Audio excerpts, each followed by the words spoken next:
with respect to graphite and diamond, which of the statement below is are correct? Now guys, graphite and diamond पे जो ये दो allotropes है carbon के, इस पे बहुत बार क्वेश्चन पूछाते हैं, तो मैं आपको कुछ थोड़ी चीज़ें एक्सप्लेन करूंगा इनके बारे में ताकि आपको आगे क्वेश्चन आए तो आप कर सकें। ये 4 स्टेटमेंट्स हैं इनके बारे में, आगे और भी पूछे जाते हैं। सो सबसे पहले तो आप ये देखें कि जो ये स्ट्रक्चर है ये है डायमंड का, और ये जो स्ट्रक्चर है लेयर्ड स्ट्रक्चर बोलते हैं इसको, ये है आपका ग्रेफाइट का। डायमंड का जो स्ट्रक्चर है बेसिकली 4 कार्बन ऐसा होता है, टेट्राहेड्रली अरेंज्ड होते हैं, ठीक है। सारे के सारे सिग्मा बॉन्ड्स प्रेजेंट हैं, ये ध्यान रखिए, ठीक है। और जो ग्रेफाइट है ये बेसिकली इन हेक्सागोनल रिंग्स की फॉर्म में प्रेजेंट होता है, कुछ ऐसे, ओके। सो इसका मतलब अगर आप इन 4 एटम्स को इस तरह से कुछ देखेंगे, क्योंकि इसमें C4 4 एटम्स थे कार्बन के जो 4 सिग्मा बॉन्ड बना रहे थे, तो अगर इसको इससे कंपेयर करेंगे तो इसमें आप देखेंगे जो कार्बन है वो कुछ इस फॉर्म में है। सो ये एक ट्राइगोनल प्लेनर स्ट्रक्चर बना रहा है और ये टेट्राहेड्रल स्ट्रक्चर देता है। इसमें both sigma and pi bond are present in graphite structure. ये बात आप जरूर याद रखें। मैं इनके स्ट्रक्चर के बारे में बता रहा हूँ गाइस, अभी आपको इतनी समझ में आई गाइस आपको चीज। नाउ अब ये तो हो गया डायमंड का स्ट्रक्चर। अब इसमें देखिए ग्रेफाइट के स्ट्रक्चर के बारे में थोड़ा सा और देखते हैं, फिर आपको मैं एक्सप्लेन करूंगा। ये एक इस ग्रेफाइट का स्ट्रक्चर है, मैंने इस तरह से कुछ ड्रॉ कर लिया है। अगर आप इसमें गौर से देखेंगे जो पाई बॉन्ड है वे अल्टरनेट पोजिशंस पे अरेंज्ड है। ये एक रिंग है, इस तरह की नीचे एक और रिंग होती है सिमिलर, ओके, और इसके नीचे और होती है, इसके ऊपर और होती है, कुल मिला के मतलब क्योंकि मल्टीपल लेयर्स होंगी ऑब्वियसली। नाउ गाइस जो ये पाई इलेक्ट्रॉन्स हैं ये डीलोकलाइज होते हैं पूरे एंटायर स्ट्रक्चर में, कुछ इस तरह से, कभी इधर, ये इधर आ गए, ये इधर आ गए, ये इधर आ गए, ये इधर आ गए, ये इधर आ गए, कुछ इस तरह से रोटेट होते रहते हैं। जस्ट लाइक आपका बेंजीन रिंग होता है ना, बेंजीन में क्या होता है, ये इधर, ये इधर, ये इधर, तो कुल मिला के हम इसको रेजोनेंस स्ट्रक्चर कैसे मान लेते हैं, ऐसे मान लेते हैं जैसे ये बेंजीन रिंग का स्ट्रक्चर था, इसमें जो ये पाई बॉन्ड है इस तरह से वर्टिकल दिखा दे, ओवरलैपिंग करके इनका पाई बॉन्ड बनता है, तो ये आपस में डिलोकलाइज होते रहते हैं। तो जो ये रिंग्स होती हैं, ये रिंग्स कौन सी होती हैं, ये ऊपर जो देखिए ये ऊपर वाला जो ये है इस तरह रोटेट होते रहे, रोटेट ऐसे एक पहिया दिखना शुरू हो जाता है, ऐसे नीचे वाले रोटेट होते रहते हैं आपस में, ऐसा एक पहिया बन जाता है नीचे, अपीयर्स टू बी अ पहिया, टायर की तरह से, मैं आम भाषा में बोल रहा हूँ, तो इस तरह दिखना शुरू हो जाता है। तो क्या है, ये बेसिकली डीलोकलाइज्ड इलेक्ट्रॉन का क्लाउड है, पाई इलेक्ट्रॉन्स का क्लाउड है। ये बात समझ में आई आपको? तो सिमिलरली ये यानी नीचे क्या दिख रहा है, एक सिंगल रिंग दिख रही है सी की सी, और ऊपर जो पाई क्लाउड है रिंग की फॉर्म में आ रहा है।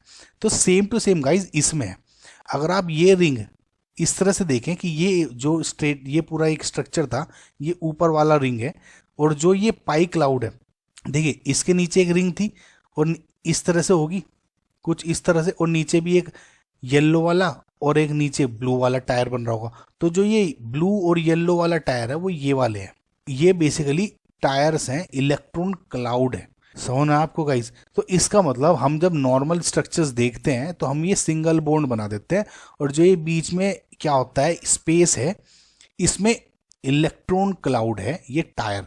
ऐसे ही इस रिंग के नीचे सेम टू सेम स्ट्रक्चर आ जाएगा, तो यहाँ भी एक इलेक्ट्रॉन क्लाउड और सेम रिंग आप इधर बना दो, ठीक है। आई होप गाइज आप समझ चुके होंगे कि मैं क्या कह रहा हूँ, ठीक है। अब इलेक्ट्रॉन क्लाउड तो इनके बीच में होता है, और साथ ही साथ जो ये रिंग्स हैं आपस में जो अट्रैक्ट रहती हैं दूसरे की तरफ, ये इनके बीच में जो अट्रैक्शन होता है वो होता है due to the weak Van der Waals forces. Weak Van der Waals जो इंटरमोलिकुलर फोर्सेस हैं उनकी वजह से हेल्ड टुगेदर होती है ना। क्योंकि ये वीक वंडरवाल फोर्सेस हैं तो ये जो देखिए जो ये ऊपर वाली रिंग है, नीचे वाली रिंग है, ये आपस में एक दूसरे के ऊपर स्लाइड हो सकती है। समझना कैसे कह रहे हैं? क्योंकि वीक वंडरवाल फोर्सेस है, इलेक्ट्रॉन क्लाउड है, इनमें हवा है, एयर भी है, ऐसा बोलते हैं कि इनके बीच में हवा है, तो वो क्या होती है एक दूसरे के ऊपर आराम से स्लाइड हो सकती है ना। क्योंकि एक दूसरे के ऊपर स्लाइड हो जाती है, इस ही वजह से जो ग्रेफाइट है is used as a solid lubricant. ये बहुत इंपॉर्टेंट पॉइंट है, जरूर याद रखिएगा। क्यों? क्योंकि जो ग्रेफाइट की रिंग्स हैं, हेक्सागोनल रिंग्स, ये स्ट्रक्चर है, वे वीक इन वंडरवाल फोर्सेस से हेल्ड रहता है टुगेदर, और जिसकी वजह से they can slide over each others, और वो एक सॉलिड लुब्रिकेंट की तरह काम करता है। लुब्रिकेंट यानी जैसे मशीन पार्ट्स में आपको फ्रिक्शन कम करने के लिए जो आप चिकनाई यूज कर रहे हैं वो। तो ग्रेफाइट बेसिकली सॉलिड जो ग्रेफाइट है वो पाउडर्ड फॉर्म में है, और जो आप उसको बाद में यूज करते हो जिस तरह से भी करते हैं। समझ में आया गाइस आपको? ये चीज इतनी जो मैंने आपको बताई है ये बहुत जरूरी है, ठीक है। तो सॉलिड लुब्रिकेंट की तरह यूज हो सकती है। नाउ अब पहला ऑप्शन देखें, graphite is harder than diamond. This is a wrong statement. क्यों? देखिए, कार्बन एक जो हार्ड ज्यादा ग्रेफाइट से इसलिए है कि इससे एक तो क्रिस्टलाइन स्ट्रक्चर हो गया, और सिग्मा बॉन्ड से जो सारे जो लेयर्स बनी हुई हैं ये स्ट्रॉन्ग कोवलेंट बॉन्ड से बना हुआ है, एक 3D स्ट्रक्चर बन जाता है, स्ट्रॉन्ग 3D स्ट्रक्चर। लेकिन ऑन द अदर हैंड जो ग्रेफाइट है, आप कहते हो हम लुब्रिकेंट की यूज करें, आप ऐसा मान के चले ना। देखिए, डायमंड ज्यादा हार्ड दिख रहा होगा, ग्रेफाइट जो आपकी तरह जो मैंने कहा कि लुब्रिकेंट की तरह यूज होता है, वो कैसे हार्ड हो सकता है ज्यादा? समझ में आया ना गाइज आपको कि मैं किस सेंस में बोल रहा हूँ? क्योंकि तो डायमंड है वो 3D हार्ड 3D स्ट्रक्चर बना रहा है, नेटवर्क स्ट्रक्चर बनाता है, और पूरा टेट्राहेड्रल शेप में है। लेकिन जहाँ ग्रेफाइट है ये लेयर्ड स्ट्रक्चर है, एक दूसरे के ऊपर वीक वांडरवाल फोर्सेस से टिकी हुई हैं ये लेयर्स। तो ये सॉफ्ट स्ट्रक्चर है, हार्ड नहीं है। दूसरा है graphite has higher electrical conductivity than diamond. देखिए, और सी ऑप्शन है graphite has higher thermal conductivity than diamond. अब आप ये बात ध्यान रखिए कि reason for electrical conductivity and reason for thermal conductivity are two different things. बिल्कुल डिफरेंट रीजंस होते हैं कि इलेक्ट्रिकल कंडक्टिविटी क्यों यूज कर रहा है और थर्मल कंडक्टिविटी क्यों दे रहा है। देखिए, फ्री इलेक्ट्रॉन्स अगर मेरे प्रेजेंट हैं टू मूव अराउंड, तो इलेक्ट्रिकल कंडक्टिविटी उसकी अच्छी होती है। अगर फ्री इलेक्ट्रॉन्स नहीं प्रेजेंट हैं तो इलेक्ट्रिकल कंडक्टिविटी बैड होगी ऑब्वियसली। थर्मल कंडक्टिविटी में जो वाइब्रेशनल एक तरह से जो थर्मल हीट है वो एक तरह से वाइब्रेशनल एनर्जी की तरह फॉर्म में मतलब मूव कर रही है। कैसे? यूं, यानी अगर स्ट्रक्चर मेरा ज़्यादा हार्ड है तो उसमें जो एनर्जी है वो या हीट एनर्जी है वो ज़्यादा अच्छी तरीके से ट्रांसफर हो पाएगी। देखिए, हीट कैसे ट्रांसफर होती है, ये मेरे एक तरह से मैं हार्ड एक मोलिक्यूल है मेरा जो बिल्कुल कॉम्पैक्ट स्ट्रक्चर है, ऐसे होगा ना। अब हीट मेरी ट्रांसफर हो रही है कैसे? इस मोलिक्यूल लिया, इसने इसको ट्रांसफर करी, फिर इसने इसको ट्रांसफर करी, फिर इसने इसको। अगर ये वीक स्ट्रक्चर रहेगा थोड़ा सा लूज, जैसे ग्रेफाइट का है, बीच में स्पेस है, तो वो अच्छी तरीके से जो एनर्जी है वो ट्रांसफर नहीं कर पाएगा, लॉस्ट हो जाएगी बीच में बहुत सारी एनर्जी, है ना। तो अच्छी तरीके से हीट ट्रांसफर नहीं हो पा रही है। समझ में गाइस आपको? तो इसका मतलब फ्री इलेक्ट्रॉन्स हैं ग्रेफाइट में प्रेजेंट, ये पूरा का पूरा जो सेंटर में इलेक्ट्रॉन क्लाउड ही प्रेजेंट है ना, ये जो पाई बॉन्ड है ये इलेक्ट्रॉन क्लाउड की तरह मूव कर रहे हैं ना, फ्री इलेक्ट्रॉन्स प्रेजेंट है।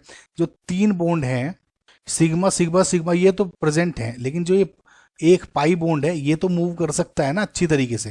तो इसकी वजह से जो ग्रेफाइट है इसकी electrical conductivity is higher than diamond. ये करेक्ट है, ये रॉन्ग है ऊपर वाला। और जो थर्मल कंडक्टिविटी है ग्रेफाइट की वो कम है देन डायमंड। समझ में आपको गाइस? क्यों? क्योंकि एक हार्ड स्ट्रक्चर नहीं है ग्रेफाइट। समझ में गाइस आपको? नाउ डी ऑप्शन क्या है? Graphite has higher CC bond order than diamond. सबसे पहले अगर देखिए आम भाषा में बताऊं तो मैंने आपको, ये क्या होता है बॉन्ड ऑर्डर?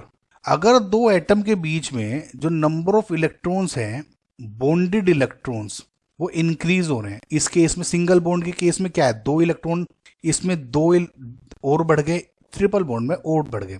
सो जो नंबर ऑफ बॉन्डेड इलेक्ट्रॉन्स है बिटवीन 2 एटम्स वो क्या है आपका बॉन्ड ऑर्डर। आम भाषा में जितना ज्यादा अट्रैक्ट इलेक्ट्रॉन होगा उतना ज्यादा अट्रैक्शन होगा, जितना ज्यादा अट्रैक्शन होगा उतना ज्यादा बॉन्ड ऑर्डर होगा, और जितना ज्यादा बॉन्ड ऑर्डर होगा उतनी कम बॉन्ड लेंथ होगी।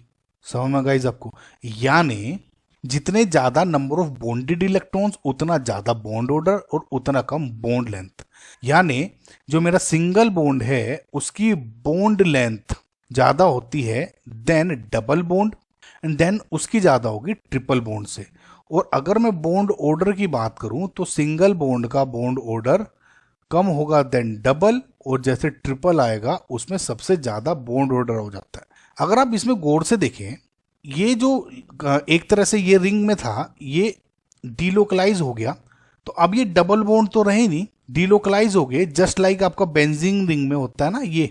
ये क्या है, ये कैरेक्टर ना तो डबल बॉन्ड है ना सिंगल बॉन्ड है, सिंगल बॉन्ड और डबल बॉन्ड के बीच का इनका कैरेक्टर रहता है, ये होता है ना बेंजीन में। सिमिलर ये है, इसका मतलब फिर भी सिंगल बॉन्ड से ज्यादा डबल बॉन्ड का कैरेक्टर है इस ग्रेफाइट के स्ट्रक्चर में। नौ क्योंकि डबल बॉन्ड का कैरेक्टर ज्यादा हो गया, इसका मतलब क्या है, जो बॉन्ड ऑर्डर है ग्रेफाइट में इज ज्यादा, इसका मतलब graphite has higher CC bond order than diamond.